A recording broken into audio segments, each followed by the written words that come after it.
Hello and welcome back to my channel. I'm Dominicus. Of course, you can see my username, Dominicus46 and 2. That is a tool reference for those of you who know what the heck I'm talking about. For those of you who don't worry about it. This is a game that I just played today. I played the black pieces on chess.com. And really this channel is just to put this out there. I'm trying to document my journey. Of course, I'm rated 617 right now, so I'm obviously not a very good chess player, but I'd love to document my journey. So for those of you who are interested, please comment, rate, and subscribe. Of course, if you don't want to, you don't have to, but I'd appreciate it if you do. So, obviously I'm playing the black pieces against, I'm not going to say his name, but yeah. So to start off, he plays the move e4. I play the move d6, preparing the Pierce defense. He plays knight to c3. I play knight to g6.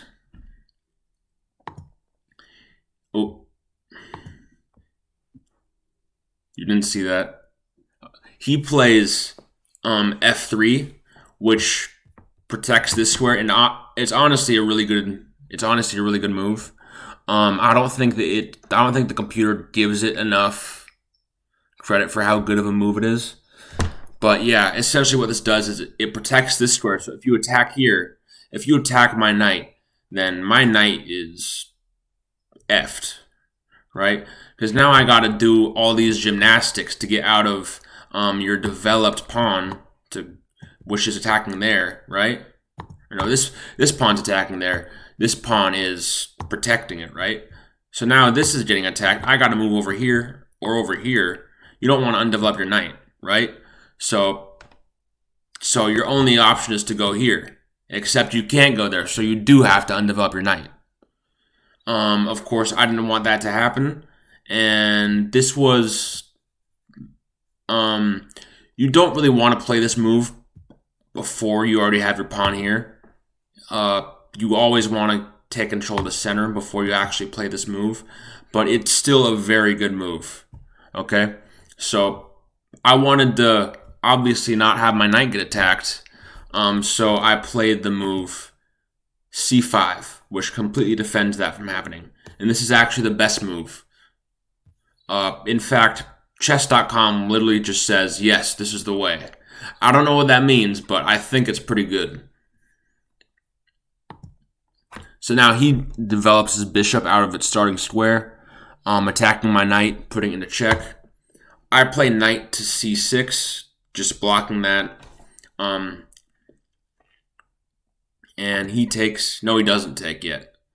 So he plays his pawn to d3, which I don't really like. I don't think that's very good of a move. I think there's a lot better moves that he could have done. But that was the move that he decided to play.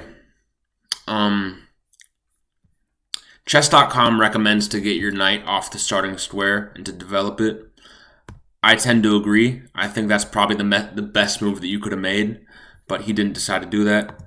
I attack the bishop, kind of forcing it to take my knight. So he takes my knight.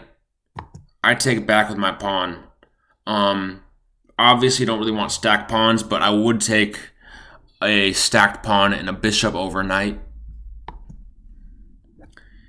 He develops his queen, attacking my other knight. I attack his bishop. He develops his bishop, attacking my knight. I attack his bishop. He takes. I take back, and now I have double stacked pawns, which isn't very good. Okay? So now my pawns are kind of messed up, but I do have a bit of an advantage having bishops against knights. He finally develops his other knight, and then I take control of the G file. No, not the G file, the B file with my rook, and he castles, which gives me a free pawn. He plays knight to f4, And then I attack the knight, which Stockfish doesn't actually like. It recommends me developing my bishop, but I don't think that this is that bad of a move because I am still attacking his knight, right? And it's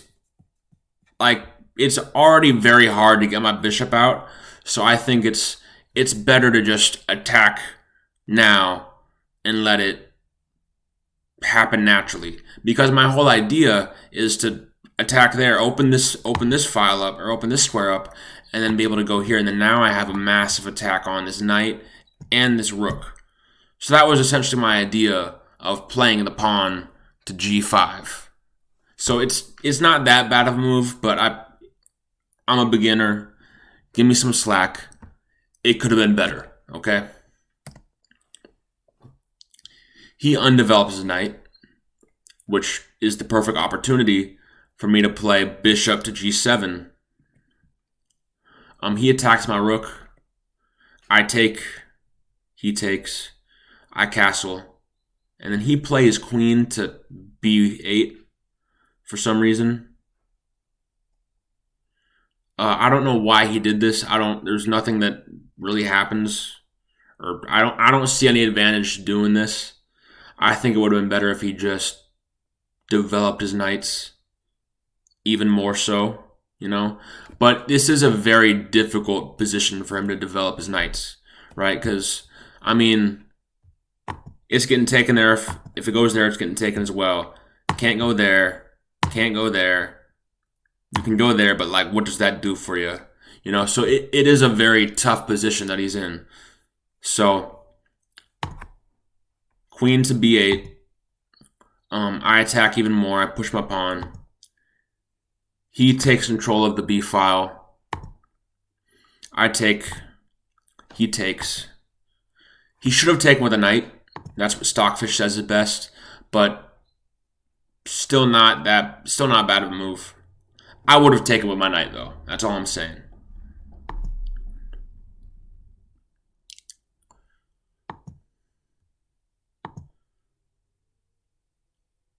That's true. Okay. So we're back to where we were. I pushed my pawn forward. My idea behind this was that I was going to try to get control over here, and that I wanted to try to attack his knights as much as I could and eliminate them so I can push my pawn forward because I have a lot more firepower than he does. I would take my bishop over here and attack this, and then my pawn would just kind of be there. I don't know. I think that's what I was thinking. You know, in hindsight, it doesn't look like that good of a move, but that was my plan. He plays knight to a4, which is a mistake.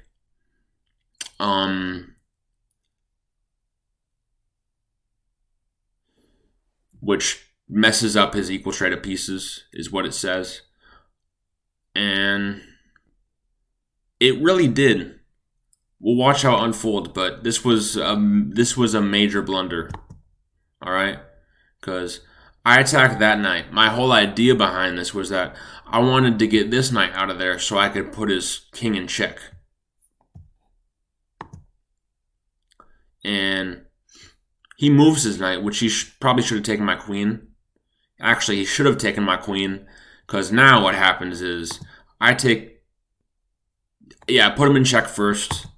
He moves, and then I take his queen, and now I'm a rook up. I'm a rook and a pawn up now, okay? And my bishop is attacking his knight at the same time, right? So I just continue trading pieces. He takes back. And now I put my bishop on c4, attacking the a pawn, where I'm then going to move. Well, he's going to move his pawn. Now I move my rook, attacking not just the c pawn, but the a pawn as well. All right? He continues pushing his pawns, because that's the only hope that he has now. I take his pawn just to attack the knight. He moves his knight to D1. I take back, he takes back, and then I push my pawn forward to completely eliminate whatever hope he has of coming back. Because if he takes, which I'm playing, this is a 600, right? Like, we're 600s. Of course he's going to take, okay? If he takes, then he has no hope of getting any passed pawns. Because the rest of his pawns are all lined up with my pawns. So, what's he do? He takes, I take back, checking the king. He moves. Now I pin his king, his knight to his king. He moves his knight, his king, of course. I take his knight, and now he attacks my rook. I move to attack the a-pawn. He moves his knight again. I take the a-pawn. He keeps trying, pushing his pawns. I put his king in check. He moves back. I push my pawn. And he keeps attacking my rook. And I play rook to b3. King c2. I check his king with e4, bishop e4. He plays knight to d1.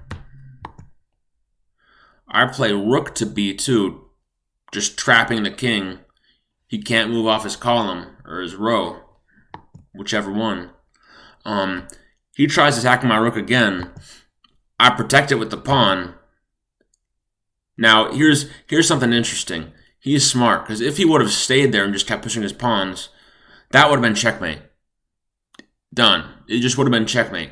So he plays king to d1, which completely caught me off guard because I was not expecting a 600, someone as bad as myself, to recognize that. Okay? He plays king to d2, or no, king to d1, sorry. And I check him with the pawn. Now he plays king to c1. I check him with my rook, b1. And now he moves off of the 1. He moves off of the row 1, which just gives me a free queen. I queen, he can't take, and I ladder mate him. And there it is. So, thank you guys so much for watching. Please be sure to comment, rate, and subscribe. Gonna be posting a lot more videos pretty soon. And have an amazing day. See you, Space Cowboy.